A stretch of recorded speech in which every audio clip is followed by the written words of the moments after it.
Hi, I'm Allende, 32, a real estate agent in Chicago who's built my career helping others find their dream homes for 5 years. I faithfully paid my parents' mortgage, ensuring they kept the house I grew up in. Then came my sister Melissa's wedding day. The moment my father announced they were giving her a family home as a wedding gift, my world shattered. I stood frozen, champagne glass nearly slipping from my hand.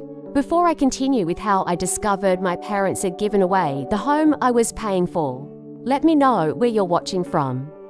Drop a like and subscribe if you've ever felt your generosity was taken advantage of by family. Growing up in suburban Chicago, our family home on Maple Street represented stability and warmth.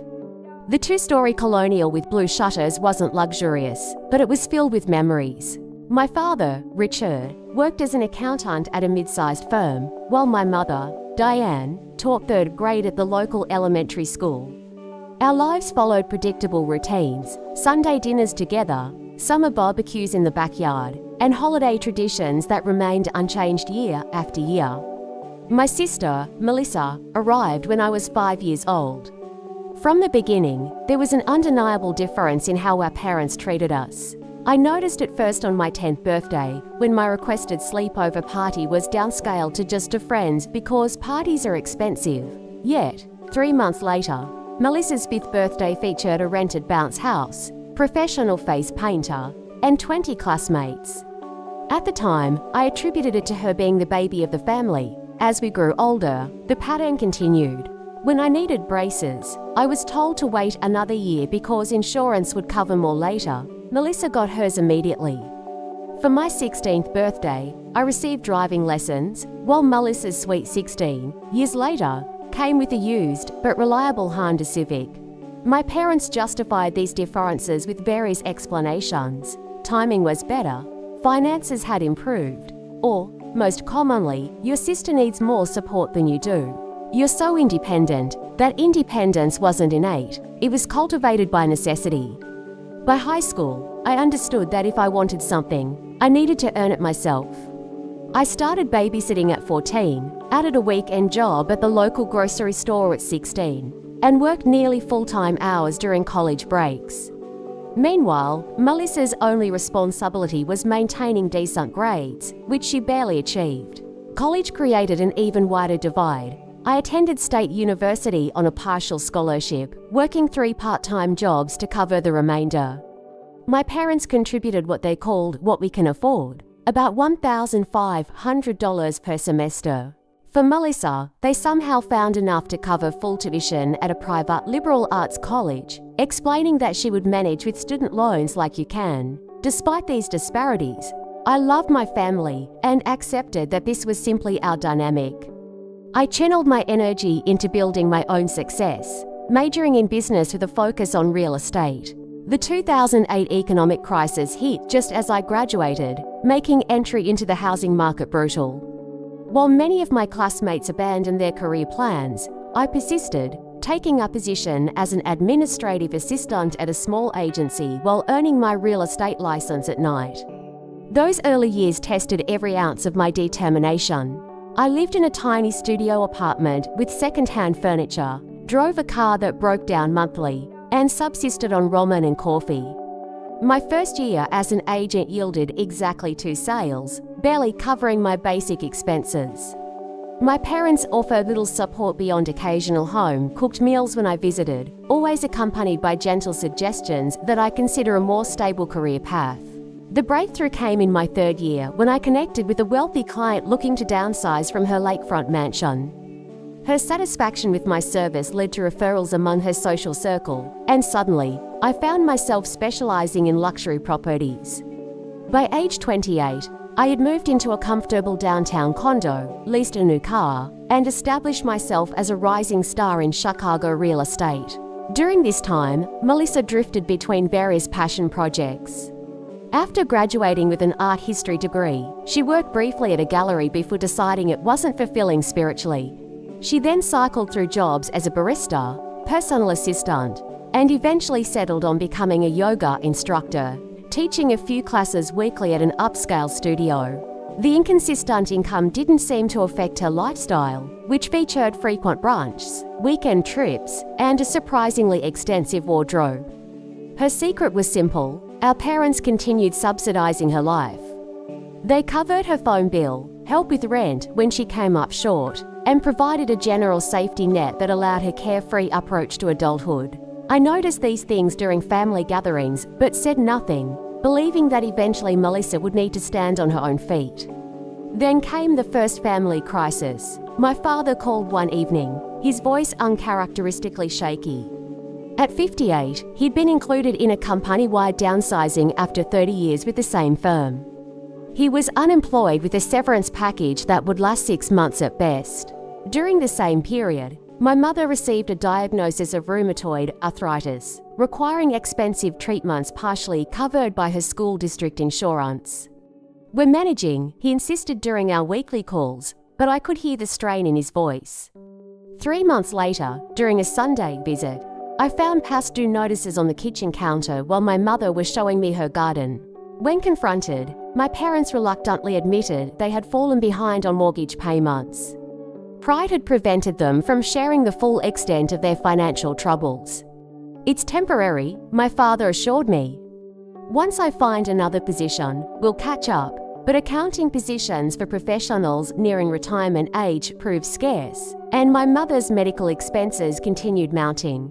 After a sleepless night considering options, I made them an offer. I would cover their mortgage payments until they regained financial stability.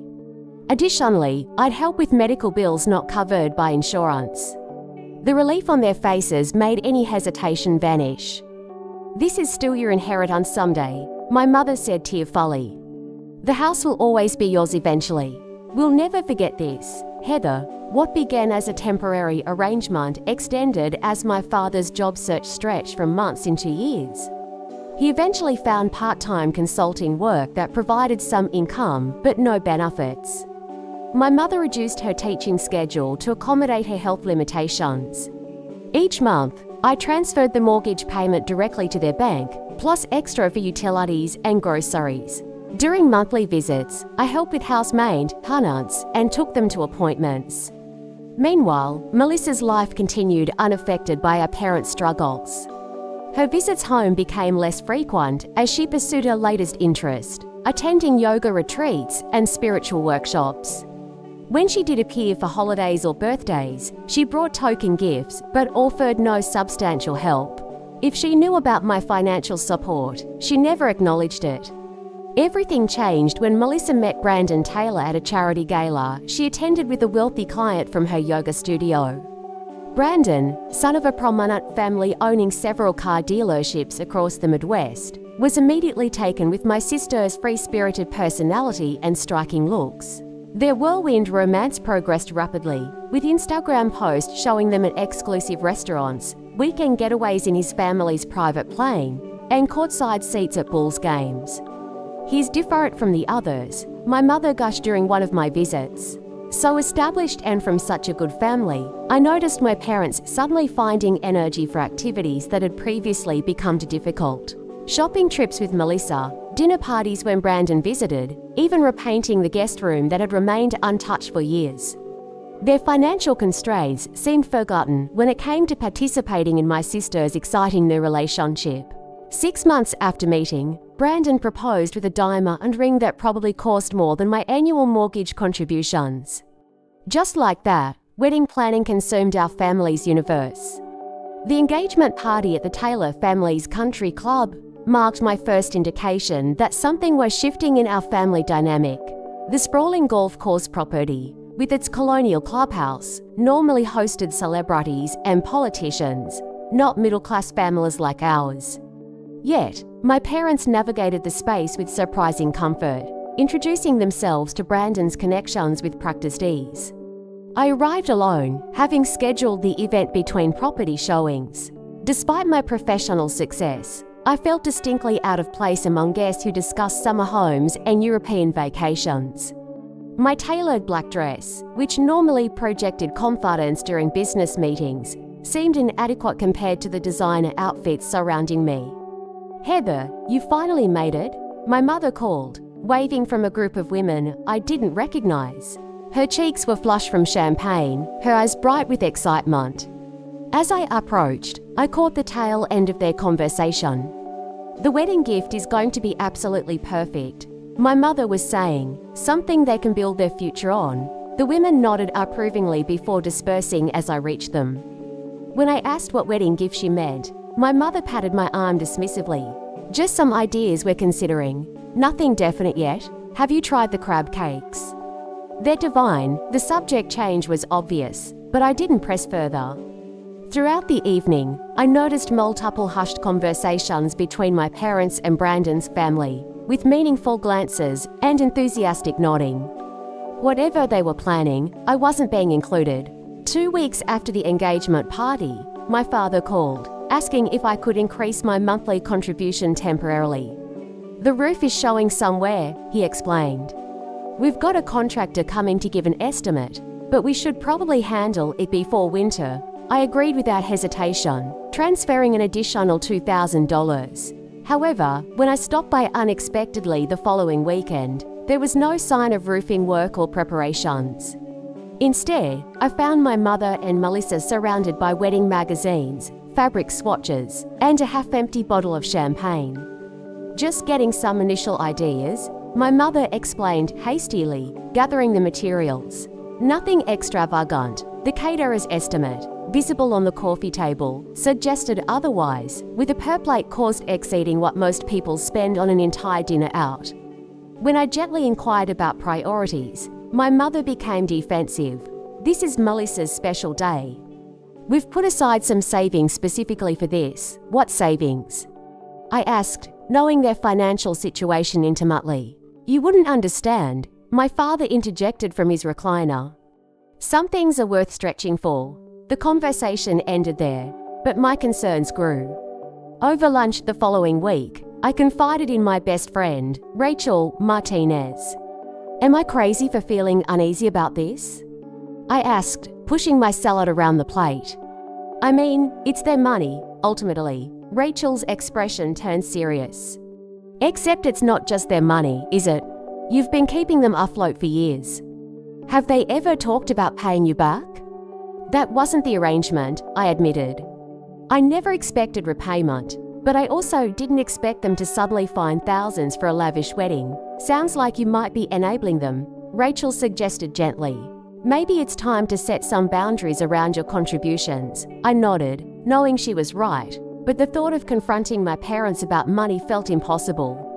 They had raised me, supported me in their way, and now needed my help. How could I suddenly attach strings to that assistance?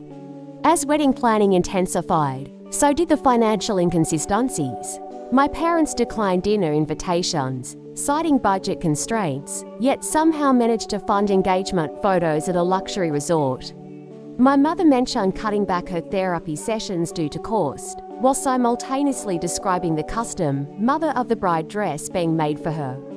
Most concerning, I found myself increasingly excluded from family gatherings, Melissa's bridal shower, cake tastings, venue tour. I learned about these events afterward through social media or casual mentions. When I asked why I hadn't been included, the answers were always variations of "we didn't want to bother you" or "we know how busy you were with work." Meanwhile, I continued paying the mortgage, property taxes, and contributing to medical expenses each month. The total approached $3,000, money I had originally planned to invest in a second property. 5 years into this arrangement, my contributions exceeded $160,000. 6 months before the wedding, I stopped by my parents' house to drop off my mother's birthday gift. No cars were in the driveway, but lights were on inside. I used my key to enter, calling out as I stepped into the foyer. Voices from the dining room fell silent. When I rounded the corner, I found my parents seated with an older gentleman in a suit, papers spread across the table. "Heather, we weren't expecting you," my mother said, quickly gathering the documents into a folder. "Sorry to interrupt. I brought your birthday gift." I placed the wrapped package on the sideboard. "I'm the stranger." "This is Mr. Patterson," my father said reluctantly, "our attorney. Just updating some paperwork." The man nodded politely, offering no further explanation. An awkward silence followed until my mother suggested we have coffee in the kitchen, effectively removing me from the dining room. As we waited for the coffee to brew, I noticed her nervous energy, rearranging mugs, wiping already clean counters. "Is everything okay?" I asked. "You're not having legal problems, are you?" "Nothing like that," she assured me quickly, "just getting some affairs in order." At our age, it's important to have everything properly documented. Before I could probe further, my father joined us, his expression unusually buoyant. "Good news, Heather. You won't have to worry about the house anymore soon." "What does that mean?" My stomach tightened. "Just that we're making some adjustments to simplify things," he replied vaguely. "Nothing for you to concern yourself with now." The conversation shifted to safe topics: neighborhood news, my recent sales, Melissa's wedding plans, but as I drove home that evening, my father's words echoed uncomfortably. Something significant was happening, and I was deliberately being kept in the dark.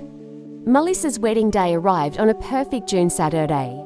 The historic Palmer House Hotel in downtown Chicago had been transformed with thousands of white roses, crystal chandeliers, and custom lighting that cost more than my first car. As a bridesmaid, I'd been at the venue since dawn, navigating the careful choreography of hairstylists, makeup artists, photographers, and my sister's frequent emotional outbursts over minor details. "The champagne isn't properly chilled," she complained as I adjusted her veil, "and the florist used cream roses when I specifically requested ivory." I bit my tongue, remembering my mother's plea that morning. "Please help make this perfect for your sister. It's the most important day of her life." So, I chilled champagne, soothed tensions between bridesmaids, and tracked down the wedding planner to address the catastrophic difference between cream and ivory roses.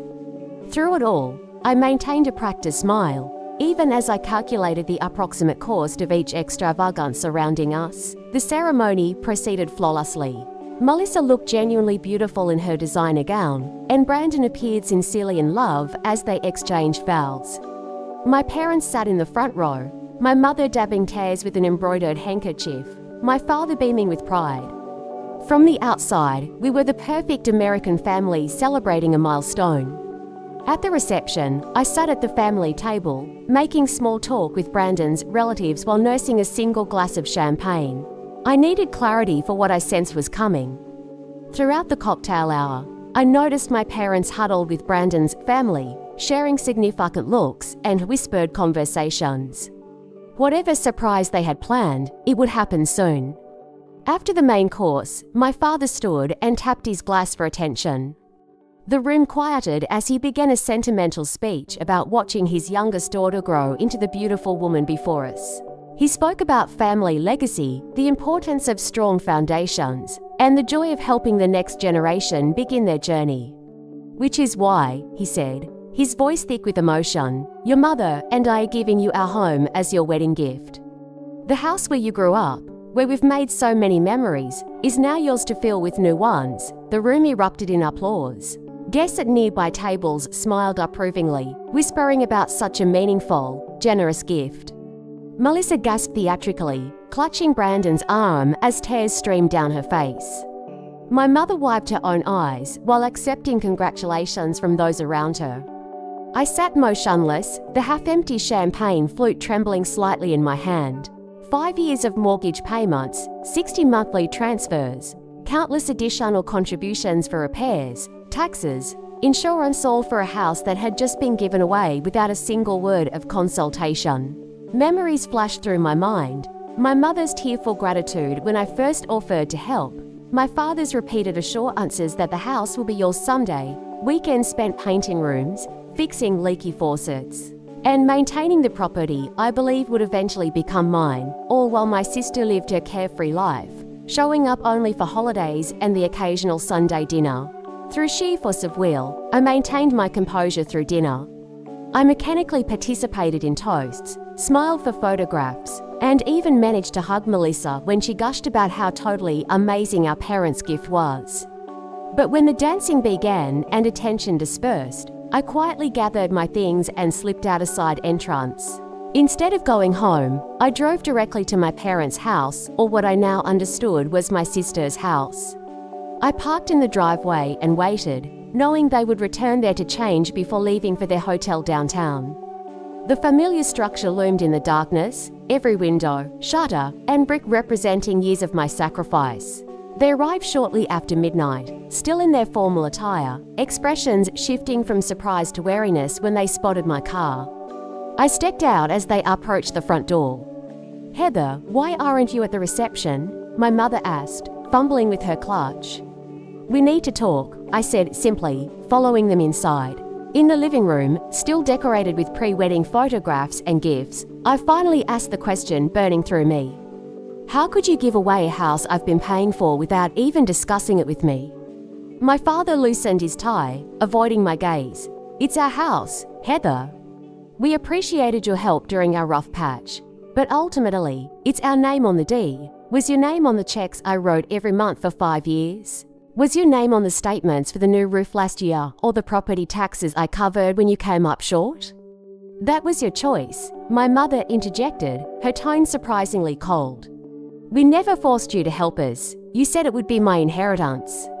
You literally told me I was investing in my future." My father sighed heavily. "Plans change. Melissa and Brandon need a stable home to start their family. They can't afford something comparable in this neighborhood on their own, and I can. I've been putting my own financial goals on hold to help you. You're already successful," my mother countered. "You have your condo, your career. Melissa needs this foundation to get started in life." The conversation deteriorated from there. Each justification they offered revealed a deeper betrayal. They had transferred the deed to Melissa and Brandon 2 months earlier, explaining the mysterious meeting with the attorney. They had used my recent contributions to clear the remaining mortgage balance before the transfer approximately $12,000 I had provided specifically for medical bills and home repairs. Most devastating was their complete dismissal of my financial contributions as voluntary gifts rather than investments made under specific pretenses. When I mentioned the total, some over $160,000, my father actually scoffed. "That's an exaggeration. And anyway, that's what family does. We support each other, apparently, only when the family member is Melissa," I replied, gathering my purse. "I won't be supporting anyone in this family anymore." I drove home in tears, equal parts heartbroken and furious. The foundation of trust I thought existed with my parents had been revealed as completely illusory. For them, I had never been an equal child, deserving of the same consideration as my sister. I was the reliable one, the successful one, the one who didn't need their support or loyalty. That night, as I curled on my sofa, staring at the Chicago skyline through tear-blurred eyes, I realized I needed to completely recalibrate my understanding of my family and my place within it.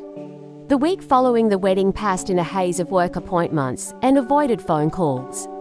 My parents called daily at first, then every few days, leaving voicemails that ranged from concern to annoyed. Melissa texted once, thanking me for being part of her special day, with no mention of the house. I responded to none of them, needing space to process my emotions and determine my next steps. Work became my sanctuary. I scheduled showings back to back, conducted open houses on weekends, and volunteered for the listings no one else wanted. Colleagues commented on my sudden intense study, but I deflected with jokes about saving for a vacation. In reality, every property I walked through triggered painful comparisons to the home I'd financially maintained for years, now given away without consideration.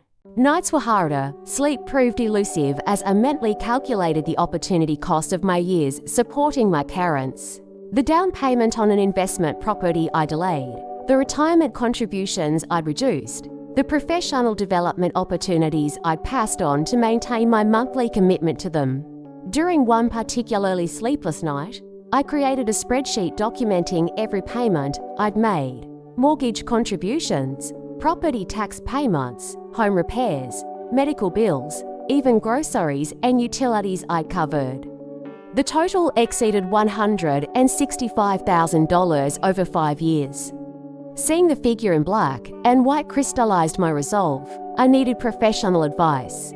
Samantha Ford, a financial advisor recommended by a colleague, reviewed my documentation during a Monday morning appointment.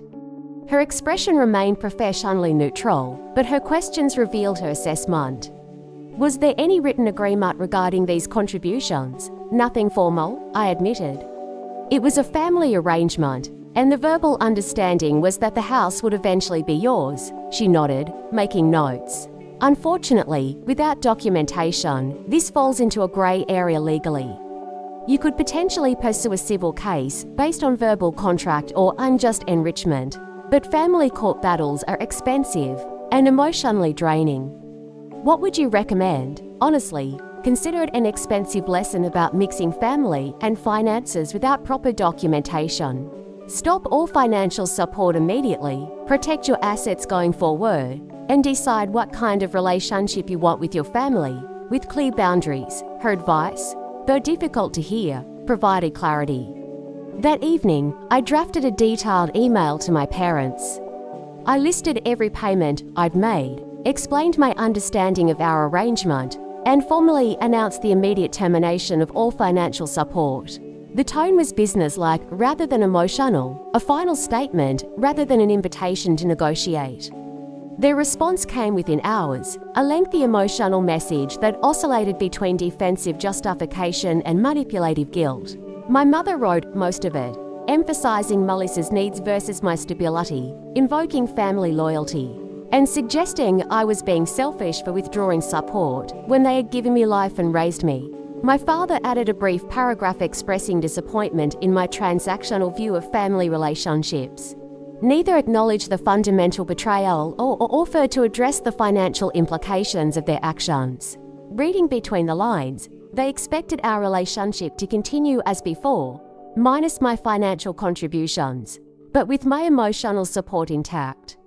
The email confirmed what I needed to know. Nothing would change unless I forced that change. Meanwhile, Melissa and Brandon moved into the house immediately after returning from their honeymoon in Bali. Her Instagram became a showcase of renovation projects, tearing out the kitchen my parents had used for 30 years, replacing the backyard garden my mother had tenderly maintained with a hot tub and outdoor kitchen, painting over the growth chart marked on the laundry room wall that showed both our heights from childhood. Each modification felt like another erasure of my connection to the home. The most painful came 3 weeks after the wedding, a cheerful text with photos attached. Making big changes to your old bedroom. Want to come see before the contractors get it completely. Rachel helped me maintain perspective during this period. We met weekly for coffee. Her steady presence a counterbalance to the emotional turmoil.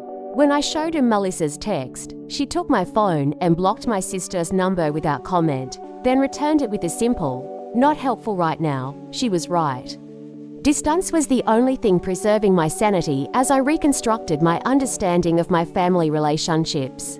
I maintained the no-contact policy through June and into July, focusing instead on rebuilding my financial planning and reconnecting with friends I'd neglected while prioritizing family obligations. Then came the call that broke the silence. My father, using his office number I hadn't blocked, left a voicemail that seemed carefully casual. "Heather, it's Dad. Hope you're doing well. Your mother and I have been thinking about our living situation. The house is really too big for us now, and Melissa and Brandon are eager to have their privacy as newlyweds. We're considering options for the next few months. Let's catch up soon." The message contained no apology, no acknowledgement of our conflict, just a transparent hint about needing housing. I didn't return the call, but the voicemail haunted me. Were they genuinely being asked to leave the house they'd given away? Had they not considered their own living arrangements before making such a monumental decision? A second call came a week later, this time from my mother. "Sweetheart, we haven't heard from you in ages. We're having a small family dinner Sunday and really hope you'll join us. There are some things we'd like to discuss about our future plans." Again, no reference to our conflict or my feelings, just an expectation that I would appear when summoned for family dinner. I declined via text, citing work commitments. The brief exchange opened the door to more messages. each containing vague references to their temporary living situation and suggestions that they might need a place to stay soon. The implication became increasingly clear. Having given away their home, my parents now expected to move into my vacation property, a small lakeside cottage in Michigan I'd purchased the previous year as both a personal retreat and rental investment. The property represented one of the few financial goals I'd managed to achieve despite supporting them, purchased entirely with commissions from a particularly successful quarter. I had never explicitly told them they couldn't use it. In fact, before the wedding betrayal, I had considered offering it to them as a retirement option. Now, their presumption that it would automatically be available felt like another example of their entitlement to my resources without reciprocal consideration. The anticipated direct request came on a Tuesday evening when my parents appeared unannounced at my condo. The doorman called up, and for a moment, I considered declining the visit. But delaying the inevitable would only prolong the situation, so I agreed to see them. They arrived bearing peace offerings, my mother's homemade lasagna and a bottle of wine we had once shared during a pleasant Christmas dinner. The familiar scent triggered unwelcome nostalgia as I led them to my dining area, deliberately not offering to take their coats, a small signal that this wasn't a social visit. After awkward small talk about the summer weather and neighborhood developments, my father cleared his throat. "Heather, we wanted to talk to you in person about our situation. As you know, the house is Melissa and Brandon's now, and they're understandably eager to make it their own. They've asked us to move out by the end of the month, 2 weeks from now," my mother clarified, her expression suggesting this timeline was unreasonable despite being 2 months after they had given away their home. "We've been looking at apartments," my father continued, "but rental prices in good neighborhoods are astronomical. And with your mother's health considerations, we need somewhere comfortable and accessible." I waited, knowing what was coming, but refusing to make it easier by suggesting it myself. "We were thinking," my mother finally said, "about your lake house. It's just sitting empty most of the time, and the location would be perfect for your father's blood pressure." The doctor said a quieter environment would do wonders. The presumption left me momentarily speechless. After weeks of no meaningful contact following a major betrayal, they had arrived expecting access to my second property as though nothing had happened, no acknowledgement of the pain they'd caused, no recognition of the boundaries I'd established, not even a direct question, just an assumption of entitlement. "The lake house," I repeated slowly, "just until we figure out something permanent." My father added quickly, 6 months, maybe a year at most. We wouldn't interfere with any rental plans you have for peak season." I thought about the lake house, a modest 3-bedroom cottage on a small Michigan lake. I had purchased it entirely with my own savings after years of disciplined financial planning, the weekends spent painting walls, replacing fixtures, and furnishing it with carefully selected pieces. The rental income that supplemented my commissions during slower real estate periods. The personal sanctuary it provided when city life became overwhelming. "That won't be possible," I said finally. My mother's expression shifted from expectant to confused. "What do you mean?" "I mean, no. You can't stay at my lake house, but it's just sitting empty most of the time," she persisted, as though I hadn't understood her point. "That's not relevant. It's my property, purchased with my money, and I don't want to change how I'm using it." My father leaned forward, brow furrowed. "Heather, you're being unnecessarily dramatic. We're talking about family helping family. After everything we've done for you." The audacity of his statement broke through my composed exterior. "After everything you've done for me, what about everything I've done for you? 5 years of mortgage payments, property taxes, home repairs, all with the understanding that I was investing in my future inheritance, and inheritance you gave to Melissa without a single conversation with me. That's water under the bridge now," my mother said dismissively. "We need to focus on current solutions. The current solution is that you find an apartment you can afford, just like any other adults would do in your situation." They exchanged glances, clearly unprepared for firm resistance. My father adopted the conciliatory tone he used when negotiating. "Look, I understand you're still upset about the house, but this is different. We're not asking you to give us the lake property, just to let us stay there temporarily. I need time to think about this." I said, standing to signal the end of our conversation.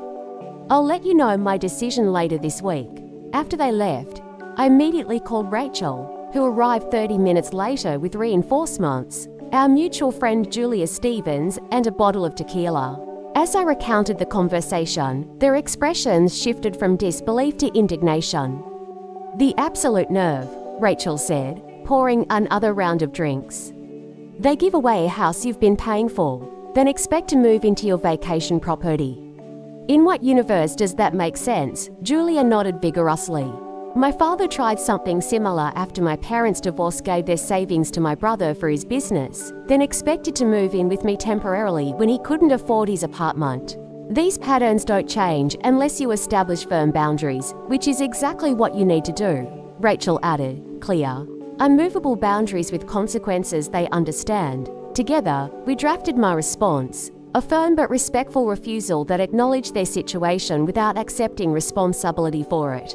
The key points: I would not offer my lake house as either temporary or permanent housing, I would not resume financial support, and any future relationship would depend on their recognition of the betrayal and steps toward making amends. 3 days later, I met my parents at a neutral location, a coffee shop midway between our homes. The public setting was deliberate, minimizing the possibility of an emotional scene. I arrived early, selecting a corner table that offered some privacy without complete isolation. They entered together, my mother scanning the shop anxiously while my father maintained his usual confident posture. The contrast between their demeanor and mine, I had dressed professionally and brought notes, established the tone immediately. "This was a negotiation, not a family chat. I've considered your request," I began after minimal greetings, "and my answer is no. I won't be offering the lake house as a residence for you, either temporarily or permanently." My mother's face fell. "But where are we supposed to go? That's a question you should have considered before giving away your home," I replied evenly. "There are many apartments available in your price range, particularly if you consider suburbs further from the city centre. We've raised you better than this," my father said, anger edging his voice. "Family takes care of family," I agree completely. "For 5 years, I took care of my family by paying your mortgage, covering your property taxes, and helping with medical bills. That commitment ended when you gave away the house without consulting me, using my own money to clear the remaining mortgage for Melissa's benefit." I slid a folder across the table containing printouts of rental listings in their budget. "These are all available immediately and would work with your current income. I've also included information about senior housing developments that offer amenities suited to your needs." My mother pushed the folder away without opening it. "We're not seniors, we're your parents who need your help during a transition period, a transition you created by giving away your stable housing situation. I'm setting a boundary. I will not provide housing for you, nor will I resume financial support. Any future relationship depends on your acknowledgement of how your actions impacted me and steps toward making amends." My father's face had reddened during my statement. "So, that's it? Turn your back on family because of money?" "This isn't about money. It's about respect, consideration, and honesty, all of which were missing when you made decisions that directly affected me without any discussion." The conversation continued for another 20 minutes, cycling through familiar patterns. They minimized my feelings, emphasized family obligation, and attempted to reframe their actions as normal parental prerogative. I maintained my position calmly, but firmly, eventually standing to end the discussion. "My decision is final. I hope you find suitable housing soon." The fallout was immediate and widespread. That evening, Melissa called from a new number, bypassing my block. Her voice trembled with indignation as she accused me of leaving our parents homeless and being jealous of her happiness. When I attempted to explain my perspective, she interrupted with, "Brandon and I would never treat family this way," before hanging up. Extended family members took sides after my parents shared their carefully edited version of events. Aunts and uncles who had never expressed interest in my life suddenly sent messages questioning my character and reminding me of family loyalty. Cousins I barely spoke with shared vague social media posts about supporting parents in their golden years that were clearly directed at me. I responded exactly once, sending a group email to extended family detailing the 5 years of financial support I had provided and the circumstances of the house transfer. The message ended with a request for privacy during this family matter and a clear statement that I would not engage in further public discussion. Then I blocked numbers, muted social media accounts, and focused on rebuilding my life without the weight of unjust expectations.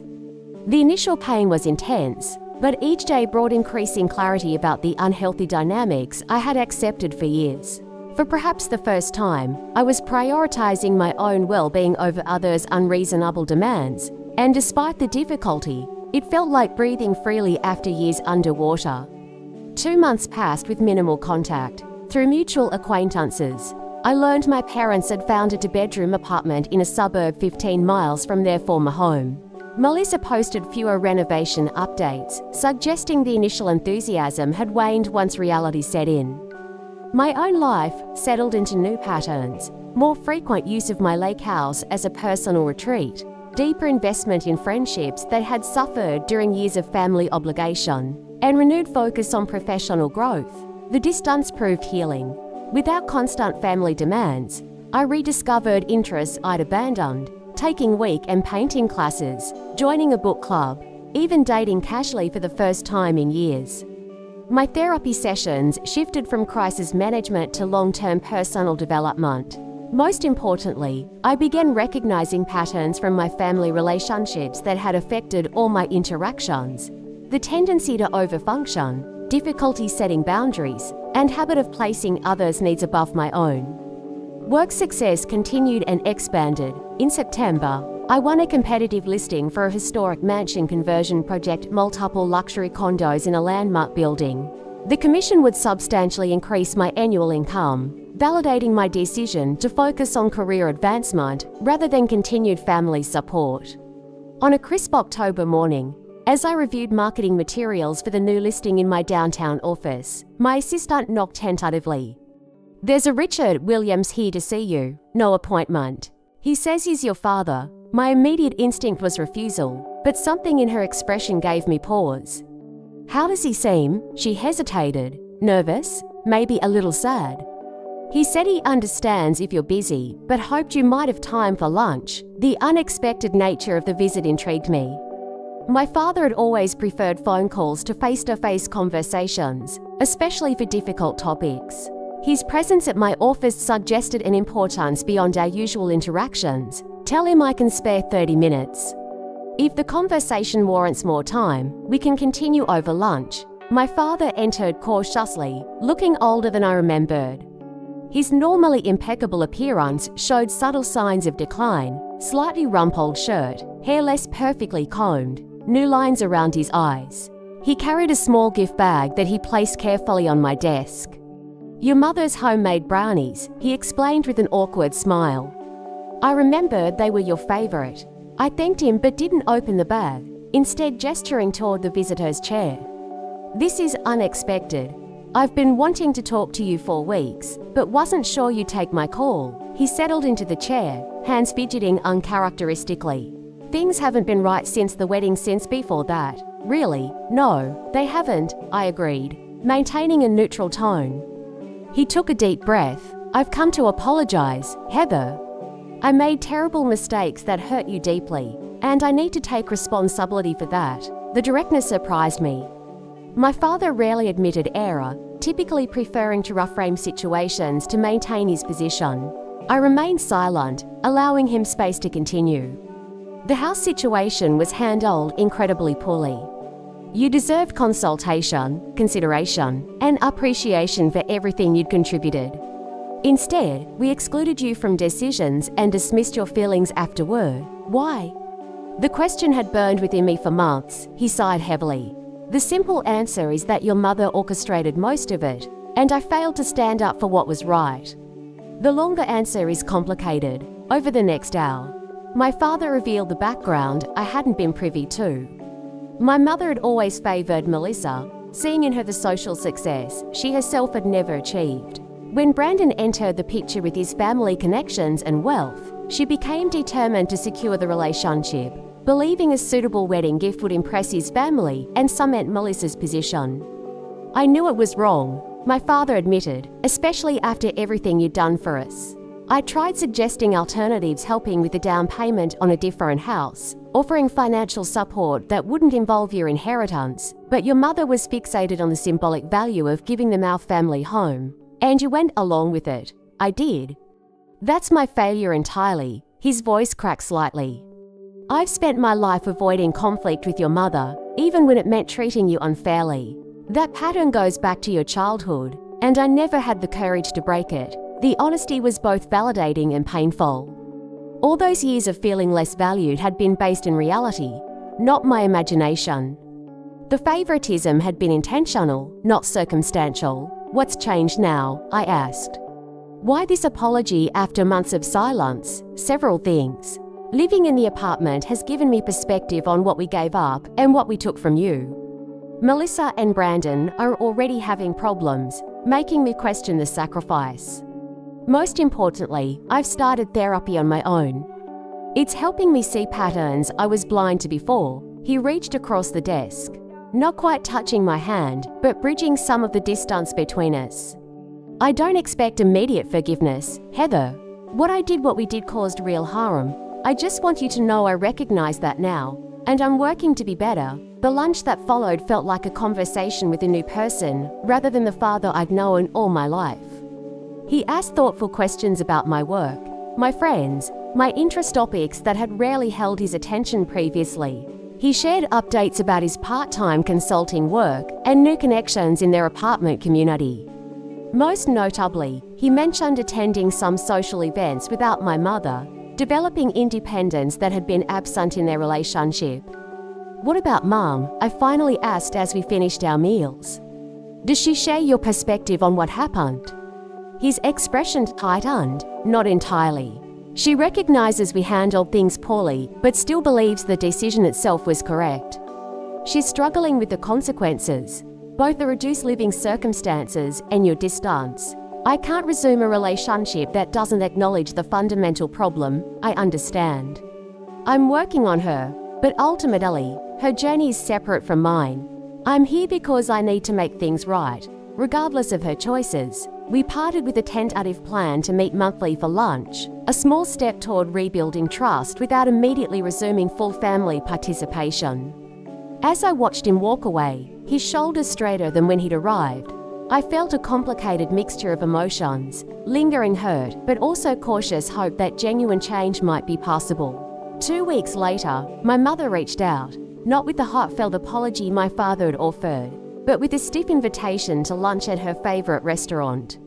I accepted, with clear boundaries about what the meeting would and wouldn't include. No discussion of financial help, no pressure about family obligations, simply an opportunity to begin addressing our fractured relationship. The lunch proved challenging. My mother arrived impeccably dressed, as always, her armor of perfect appearance intact. Her greeting was affectionate but controlled, with none of the vulnerability my father had shown. Your father says I need to acknowledge the misunderstanding about the house, she began after our orders were placed. It wasn't a misunderstanding, I corrected gently. It was a betrayal of trust and an erasure of my contributions. She flinched slightly, but continued. Perhaps we didn't handle it as transparently as we should have. For that, I apologize. The words were right, but the sentiment behind them felt hollow. Throughout the meal, she maintained the narrative that giving Melissa the house had been the correct decision, poorly executed rather than fundamentally flawed. She acknowledged my feelings were hurt, but stopped short of accepting responsibility for causing that hurt. Families go through difficult periods, she concluded as we finished dessert. I hope we can move forward now. It wasn't the reconciliation I had hoped for, but it represented a small step. My mother had made an effort, however limited, to repair the relationship. I could acknowledge that effort, while maintaining my boundaries and continuing to assess whether deeper healing was possible. Meanwhile, signs of trouble in Melissa's perfect life began appearing on social media. The enthusiastic renovation posts gave way to vague statements about challenges and growth opportunities. A mutual acquaintance mentioned hearing arguments during a dinner party at the house. Brandon was photographed at a charity event without Melissa, standing noticeably close to his former girlfriend. The house itself began showing signs of neglect when I drove past one evening out of curiosity. I noticed peeling paint on the shutters, overgrown landscaping, and a broken gutter that had clearly been damaged for some time. The property that had been meticulously maintained during my parents' ownership, with significant financial help from me, was visibly deteriorating under my sister's care. I took no pleasure in these developments, but they provided context for my father's next visit, over coffee at Neighborhood Cafe. He mentioned that Brandon's family business was facing investigation for tax irregularities, creating financial strain in the marriage.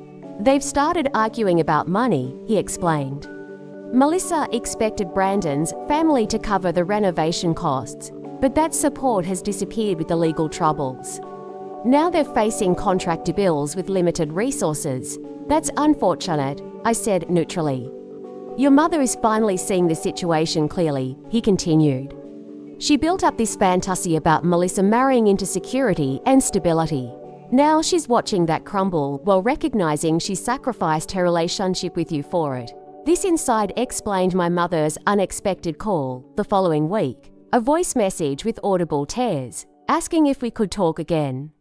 The subsequent conversation, while still guarded on both sides, contained her first genuine acknowledgement of wrongdoing. I convinced myself that helping Melissa secure her future was worth any cost, she admitted. I didn't allow myself to see how unfair that was to you. The words I had longed to hear for months arrived without the complete healing I had imagined. The apology mattered, but trust would require more than words to rebuild. Still, it opened the door to possibilities I had previously considered closed. A new relationship with my parents based on mutual respect rather than obligation and exploitation. 6 months after the wedding that had shattered our family structure, I stood in the entryway of my newly purchased home in Lincoln Park. The 3-bedroom Victorian had required significant renovation, but now reflected my aesthetic perfectly. Warm colours, modern conveniences blended with historical elements, and space for both entertaining and quiet retreat. The purchase represented more than just a real estate investment. It symbolised my commitment to creating my own legacy rather than waiting for an inheritance that might never materialise. The down payment had come from my commission on the historic mansion project, which had been even more successful than anticipated. My promotion to senior partner at the firm followed, bringing additional financial security and professional recognition. My lake house had transformed as well. Once viewed primarily as an investment property with occasional personal use, it had become my sanctuary during the family crisis. Weekend trips expanded to week-long retreats during slower business periods. I added a dedicated office space that allowed remote work, personalised the decor beyond generic rental appeal, and cultivated relationships with year-round neighbours. Perhaps most significantly, my social connections flourished once freed from constant family obligations. Weekly dinners with Rachel evolved to include a wider circle of friends with similar interests and values. I joined professional organisations I'd previously neglected, building a network of colleagues who appreciated my expertise and supported my career advancement. Regular therapy sessions helped me recognise and address patterns established in childhood, the excessive responsibility I assumed, difficulty expressing needs, and tendency to anticipate others' requirements before my own. Gradually, these awarenesses led to behavioural changes, setting clear boundaries, communicating expectations directly, and allowing myself to receive support rather than always providing it. My relationship with my parents evolved into a carefully structured arrangement. Monthly lunches with my father became a consistent bright spot, his genuine efforts to understand my perspective creating space for authentic connection. He maintained his individual therapy, developing independence that transformed our interactions from parent-child dynamics to adult relationships. My mother proved more challenging. Initial progress after her tearful apology stalled, as she struggled to fully acknowledge the damage caused by decades of favoritism.